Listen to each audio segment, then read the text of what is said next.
ہم ابھی تلاوت کلام پاک سے محظوظ ہو رہے تھے. اب ہم صاحب قرآن، مالک جاہ و جمال،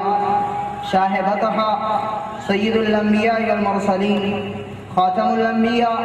صلی اللہ علیہ وسلم کی خدمت میں نذرانۂ عقیدت پیش کرنا چاہتے ہیں،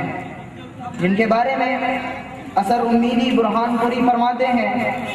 صدقہ رخ رسول کا بانٹا خدا نے جب، صدقہ رخ رسول کا بانٹا خدا نے جب، تھوڑا سا حسن چاند کی تھالی میں رکھ دیا. کسی نے کہا وہ شہنشاہ کون و مکاں ہے، وہ شہنشاہ کون و مکاں ہے، سارا عالم ہے ان کا سوالی، ان کے روئے منور سے شاید چاندنی چاندنے بھی چرا لی. اور کسی نے کیا خوب کہا: نازاں ہے جس پہ حسن وہ حسن رسول ہے، نازاں ہے جس پہ حسن وہ حسن رسول ہے، یہ کہکشاں تو آپ کے قدموں کی دھول ہے، اے کاروان شوق یہاں سر کے بل چلو، طیبہ کی راہ کا تو کانٹا بھی پھول ہے. محترم سامعین، تو لیجیے سماعت فرمائیے سدرہ کی بلندیوں کو درج راہ بنانے والے، جہاں جبرائیل کے پر جل رہے ہوں اس سے بہت دور جانے والے محبوب رب المشارق والمغارب سرور کونین صلی اللہ علیہ وسلم کی شان میں نذرانۂ عقیدت و محبت پیش کرنے کے لیے میں محمد شاکر، متعلم درجہ حفظ جامعہ ابو بکر صدیق رضی اللہ تعالیٰ عنہ بالور کو ان کو دعوت دیتا ہوں کہ وہ آئیں اور نذرانۂ محبت.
بجانا بھول جا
آتے